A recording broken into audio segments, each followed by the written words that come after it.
যস্য প্রসাদাদ ভগবদ প্রসাদ, যস্য প্রসাদান্ন গতি কুতয়তি,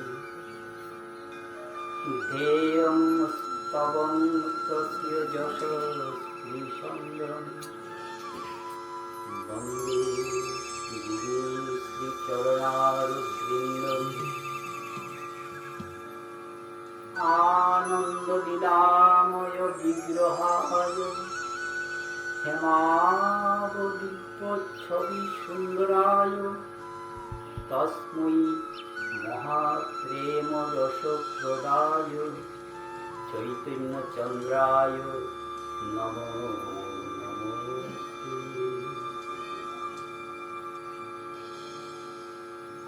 বরাহাপিরাবিরামং মৃগমদতিলকং কুণ্ডলাক্রান্তগণ্ডং, পঞ্জাক্ষং কম্বুকণ্ঠং স্মিতসুভগমুখং, সাধরে নেত্রবেণুং ক্ষেমং শান্তং ত্রিভঙ্গং সবিকরবসনভূষিতং বৈজয়ন্তা, বন্দে বৃন্দাবনস্তমিবতী শতপ্রীতং ব্রহ্ম গোপালবেশম।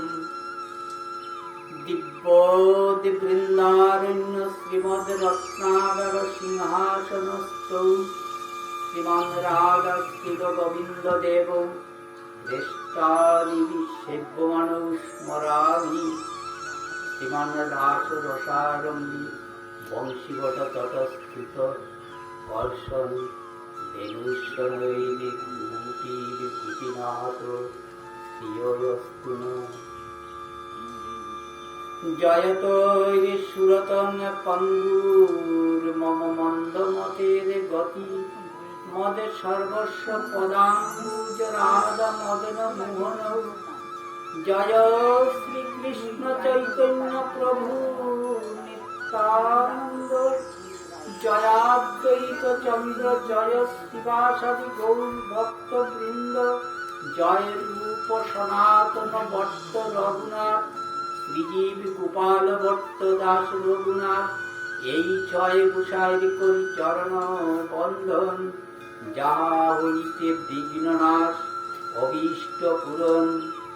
হরে কৃষ্ণ কৃষ্ণ কৃষ্ণ হরে হরে, হরে রাম রাম রাম হরে হরে।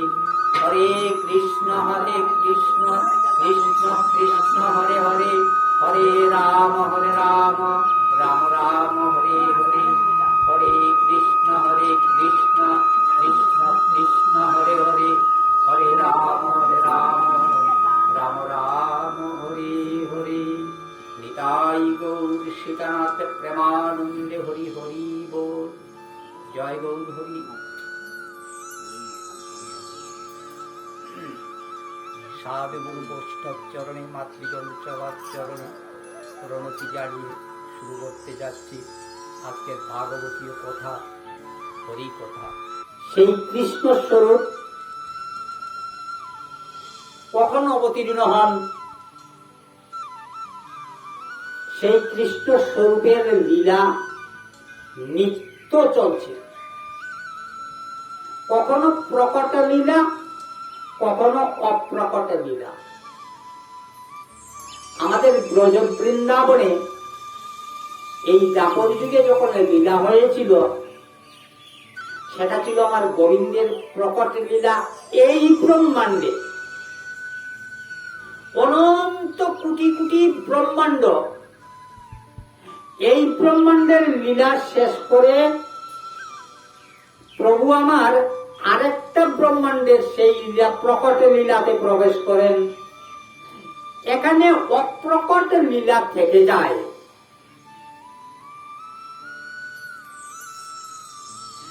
এ অপ্রকট লীলা থেকে যায়, প্রকট লীলাতে অন্যত্র চলে যান। গোবিন্দ যেখানে যান তার নিত্য পরিকর। আমার তো কৃষ্ণ খেলা করতে যান, রস আস্বাদন করতে যান, যেখানে এই প্রকটে লীলা হয় সেখানেই খেলা হয়, তো খেলা করতে তো একা হয় না, পরিকর আদি লাগে।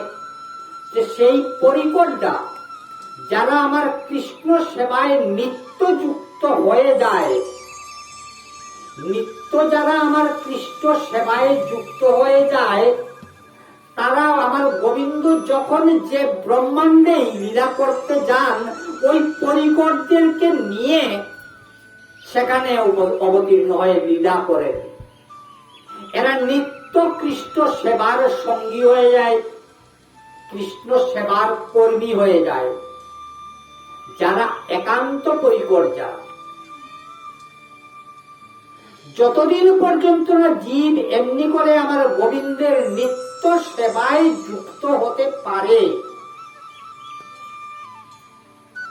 ততদিন পর্যন্ত জীব এই সংসার আবর্তে আসে আর যায়, জন্ম মৃত্যুর আবর্তনে আবর্তিত হতে থাকে। এই জন্ম মৃত্যুর আবর্তনে যখনই আবর্তিত হতে থাকে জীব, এখানে জরা ব্যাধি দুঃখ আদি জীবকে ভোগ করতেই হয়। জীব তো সেই দুঃখ চায় না, আমরা নিত্য আনন্দ চাই, নিত্য সুখ চাই। কখন পায় জীব সেই নিত্য সুখ? যেদিন গোবিন্দের নিত্য সেবায় জীব যুক্ত হতে পারবে, যেদিন জীবের সেই আসা যাওয়ার বন্ধন ছুটে যাবে, সেদিন জীব সেই আনন্দে আনন্দী হয়ে যাবে, নিত্য আনন্দে আনন্দী হয়ে যাবে। সেই ভগবান কখন আসেন? সেই কৃষ্ণ স্বরূপের লীলা করতে যত খেলা, যত লীলা করার বাসনা নিয়ে কৃষ্ণ আমার আসেন, সেই খেলা শেষ করতে 864 কোটি বৎসর লাগে। ভাগবত বললেন কেমন করে 864 কোটি বৎসর লাগে?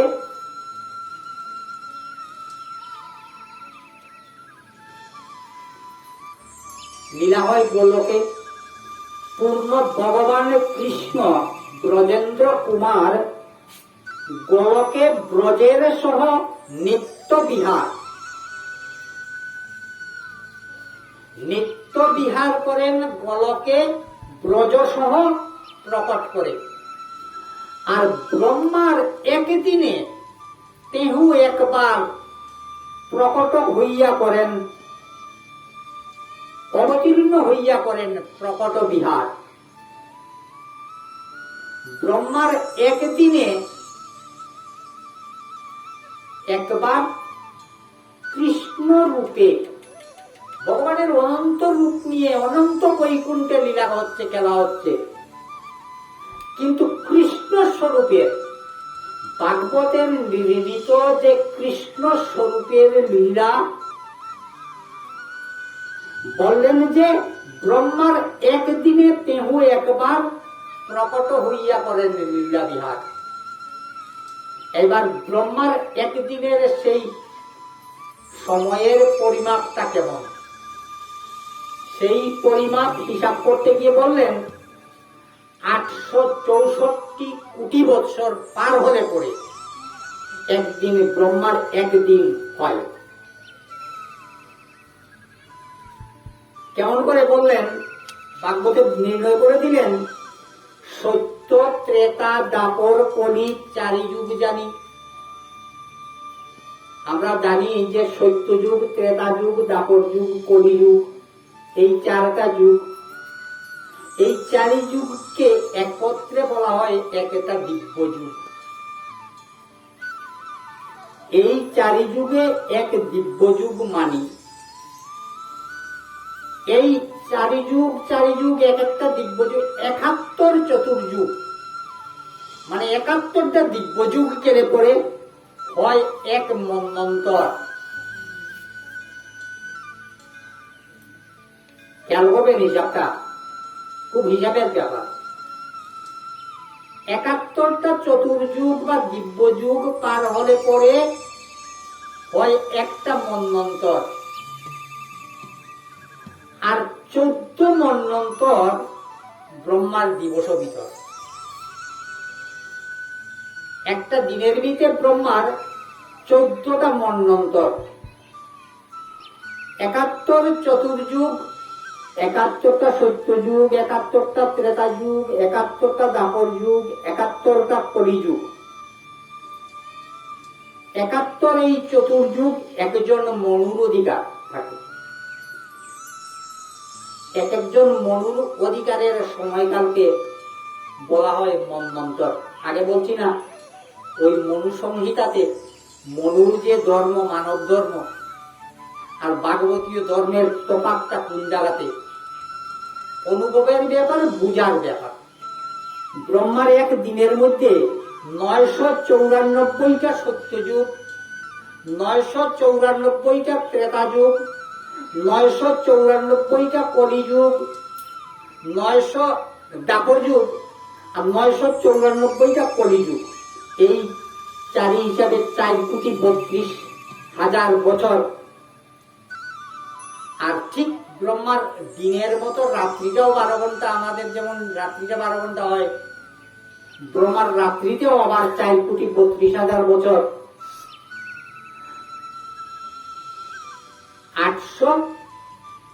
432 কোটি বছর টোটাল। পুরা দিনে দিন রাত্র মিলিয়ে 864 কোটি বৎসরে একবার কৃষ্ণের যত লীলা করার বাসনা শেষ করতে ওই 864 কোটি বৎসর লাগে।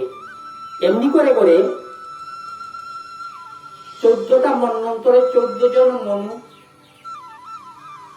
এইবার যে আমাদের এখনের যে দাপর যুগের কলিযুগটা চলছে, এই কলিযুগটা হলো 7ম মন্বন্তর, 7 নম্বর মন্বন্তর। এই 7 নম্বর মন্বন্তরের বৈবস্বত, সেই মনুর নাম হলো বৈবস্বত। সেই বৈবস্বত মন্বন্তরে আমরা আছি। এই 7ম মন্বন্তরে আমরা আছি। অষ্টাবিংশ চতুর্যুগে দাপরের শেষে এই বৈবস্বত মন্বন্তরের, একটা মন্বন্তরে 71টা চতুর্যুগ। এই বৈবস্বত মন্বন্তরের অষ্টাবিংশ চতুর্যুগ, 28টা চতুর্যুগ চলে গেছে। 28টা চতুর্যুগ চলে যাওয়ার পরে দাপরের যে শেষ অংশ, ওই সময়ে ব্রজের সহিতে কৃষ্ণের আপনে প্রকাশে এই কৃষ্ণ স্বরূপ লীলা করতে এসেছেন। সেই সময়ে এই অষ্টাম বৈবস্বত মন্বন্তরে আমরা আমাদের সৌভাগ্যটা কোন জায়গাতে, এই যে সব কলিযুগের জীবের এই সৌভাগ্য হয় না। এই কলির জীবের সৌভাগ্যটা এই জায়গাতেই যে এই বৈবস্বত মন্বন্তরের অষ্টাবিংশ চতুর্যুগের দাপরের শেষে পরমেশ্বর শ্রীকৃষ্ণ স্বয়ং রূপে প্রকট হয়েছিলেন ব্রজের সহিত কৃষ্ণের আপনে প্রকাশে। দাস্য সৈক্য বাৎসল্য শৃঙ্গার চারিদশ চারি বারের ভক্ত যত কৃষ্ণ তার বশ। সেই দাপর যুগের শেষে যে কৃষ্ণ অবতীর্ণ হয়ে চারিটা রসের মাধ্যমে এই জগতে জীবকে আবিষ্ট করে দিলেন যে দাস্য আমার কৃষ্ণকে ভজন করতে গেলে চারিটা রস, চারিটা ভাব নিয়ে সম্বন্ধ স্থাপন করতে হয়। ভগবানের সাথে কারোর সাথে কোনো সম্বন্ধ স্থাপন না হলে সেখানে আমাদের রসের অনুভূতি হয় না। দেখবেন কারোর সাথে কোনো সম্বন্ধ যতক্ষণ পর্যন্ত স্থাপিত না হয় ততক্ষণ পর্যন্ত সেই ব্যক্তির সাথে ব্যক্তির যে রসের অনুভূতি, সেই অনুভূতি হয় না। সেই রসখানা আমার ভগবানের সাথেও বললেন যে কৃষ্ণের সাথেও জীবের সম্বন্ধ স্থাপন না হওয়া পর্যন্ত সেই রসানুভূতি জীব আস্বাদন করতে পারবে না। সেই সম্বন্ধটা কেমন হবে? বললেন যে দাস্য সৈক্য, এমনিতে শাস্ত্রে দ্বাদশ রস আসছে, আমার ব্রজ রসে বললেন দাস্য সৈক্য বাৎসল্য আর শৃঙ্গার বা মধুর রস। দাস্য রস বলতে কৃষ্ণ আমার প্রভু, আমি তার দাস, এই যে ভাবনার বন্ধন, তাকে বললেন যে দাস্য রস। সৈক্য রস যে কৃষ্ণকে আমার সখা বা বন্ধু ভাবতে পারি, আমার ভগবানকে আমার সখা বা বন্ধু ভাবতে পারি, এই ভাবনার অভিলাষ যাদের হবে তারা সেই ভাবনাতে আমার কৃষ্ণকে সখার মতো বন্ধুর মতো ভাবতে পারেন। এতেও আমার কৃষ্ণের সাথে সম্বন্ধ স্থাপিত হয়ে যাবে। সেই সম্বন্ধকে বললেন সৈক্য সম্বন্ধ। বাৎসল্য যে কৃষ্ণ আমার সন্তান, আমি তার পিতা মাতা বা আমি তার অভিভাবক, সেখানে কৃষ্ণের যে ঐশ্বর্য, ভগবানের যে ঐশ্বর্য, সেই ঐশ্বর্যের প্রতি দৃষ্টি থাকবে না, থাকবে মাধুর্যের প্রতি, যে কৃষ্ণ আমার সন্তান, আমি তার অভিভাবক। বা সন্তানের সুখে দুঃখে মা বাবা যেমন উদ্বেগগ্রস্ত হয়, উদ্বেলিত হয়, মা বাবার যেমন সন্তানের সুখ ভিন্ন, মা বাবার যেমন সুখানুভূতি হয় না, সন্তানকে তাড়ন বৎসন আদি পর্যন্ত করেন মা বাবা, সন্তানের মঙ্গল বাসনা করে, সন্তানের মঙ্গল চিন্তা করে। কৃষ্ণকেও যদি কেউ এমন করে ভাবতে পারেন কৃষ্ণ সুখের জন্য, কৃষ্ণের মঙ্গলের জন্য, সেখানে বললেন যে তা বাৎসল্য রস। আমরা ভগবানের কাছে যাই, দিনে একবার যখন যাই, তখন গিয়ে কি চাইব? প্রথমে আমরা কি জিজ্ঞেস করি, প্রভু তুমি আছো, ভালো আছো, তুমি কি সুখী আছো? কেউ জিজ্ঞেস করেন? কেউ গিয়ে করলে বলবেন যে প্রভু তুমি ভালো আছো নি, কিনা তুমি আছো নি বালা, শরীর টরীর ভালো আসেনি? জিজ্ঞেস করি কেউ? যাই কি নিয়ে আমরা গিয়েই বলি প্রভু গো আমার এই যেটা, আমার ও কষ্ট, ও দুঃখ, এই অভাব, এই জ্বালা, আমার ওটা খন্ডাইয়া দেও, আমার এই খন্ডাইয়া দেও, কি না বলবেন? কেউ গিয়ে আমার গোবিন্দের কাছে প্রত্যেকেই কম বেশি ভজন করেন, প্রত্যেকের বাড়িতেই একটা আমার ভজনের আরাধ্য স্থান আছে, একবার হয়তো যান দিন আনতে, গিয়ে কি একবার আমার প্রভুর সুখের জন্য জিজ্ঞেস করেন যে প্রভু তুমি আছো ভালো, তুমি কি সুখী আছো প্রভু? সেটা বলার অবকাশ হয় না। সবাই যায় কি নিজের দুঃখ ব্যথা যাতনা নিয়ে, প্রভু আমাকে ওটা দিল, ওটা দিল, ওটা দিল, ওটা দিল, ওটা দিল, এই দূর করো, এই দূর করো, এছাড়া তো কিছু বলে না। না বলেন কেউ? বললে বলবেন।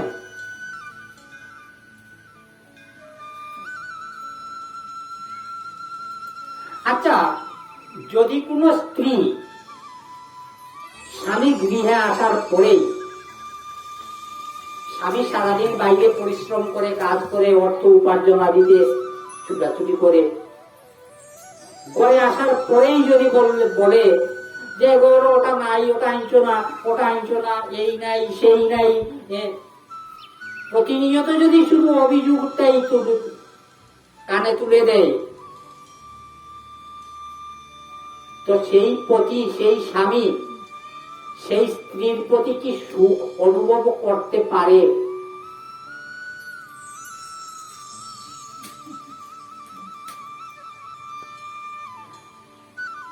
যখন স্বামী বাড়িতে আসবে সারাদিনের ক্লান্তিতে, স্ত্রীর কর্তব্য হবে তার যথাযোগ্য পরিচর্যা করে তার সারাদিনের সেই ক্লান্তি দূর করে দেওয়া। কিসে তার সেই ক্লান্তিটা দূর হয়ে যায় সেই চেষ্টা করা। তখন গিয়ে সেই পতির অনুগত হয়ে যায় পত্নী। আমার গোবিন্দের কাছে ঠিক এমনি করে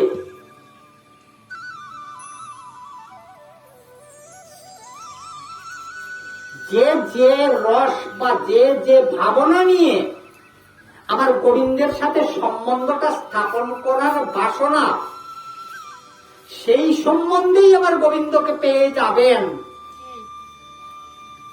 কিন্তু সম্বন্ধের অনুরূপ কর্মকাণ্ড কি হবে বিবেচনা করে সেই গোবিন্দ সেবাতে নিয়োগ করতে হয়।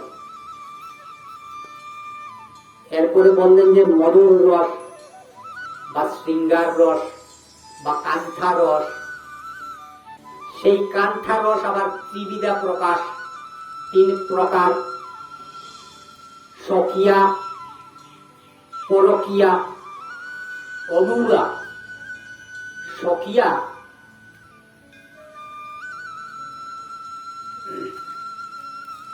বললেন সেই সখিয়া ভাবখানা কেবল পতি এবং পত্নী, বিবাহ সম্বন্ধে আবদ্ধ যে পতি-পত্নীর যে সম্বন্ধ, তাকে বলছেন যে সখিয়া মধুর রস। সেখানে কোনো বাধা নাই, পতি পত্নী মিলনে কথাবার্তাতে কোনো বাধা নাই, কেউ কোনো বাধা দেবে না। তাকে বললেন যে সখিয়া মধুর রস। পরকিয়া যে কৃষ্ণ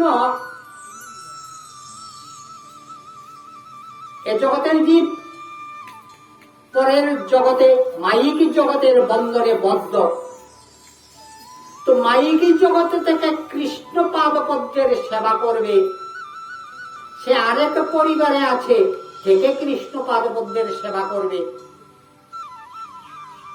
স্ত্রী, অন্যের স্ত্রী, তার সাথে পরে আরেক পুরুষের যখন সম্বন্ধ, ভালোবাসার সম্বন্ধ তৈরি হয়ে যায়, তাকে বলছেন যে পরকিয়া। সেই সম্বন্ধে আইন বাধা দেবে, সাধু মহাজনরা বাধা দেবে, শাস্ত্র বাধা দেবে। বাধা থাকবে আমার কৃষ্ণ স্বরূপের সাথে সেই যে সম্বন্ধ, সেখানে বললেন যে সখিয়া, পরকিয়া আর অনুরা।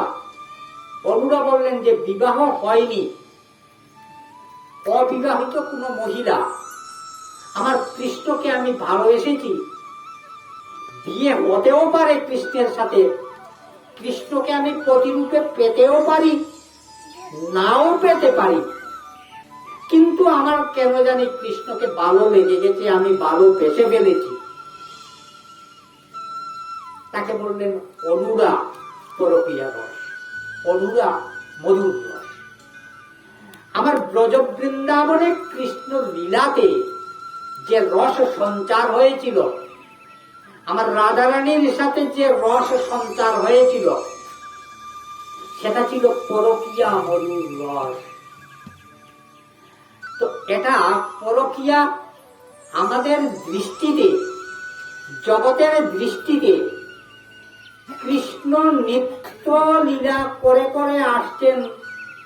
কৃষ্ণ কান্তা শিরোমণি শ্রীমতী রাধারানী, যত কান্তা পত্নী আছেন, কান্তা শিরোমণি শ্রীমতী রাধারানী, রস বললেন যে পরকীয়া মধুর রস। কেন সেই শিরোমণি হলো? এটা জগতের সাথে পারবেন না। এই তাই বলে জগতের জীব যদি ভাবে যে পরপুরুষ স্ত্রীর সাথে পরপুরুষ মিলিত হবে, সেটা জগতের জন্য নয়। শাস্ত্র নির্ণয় করে দিলেন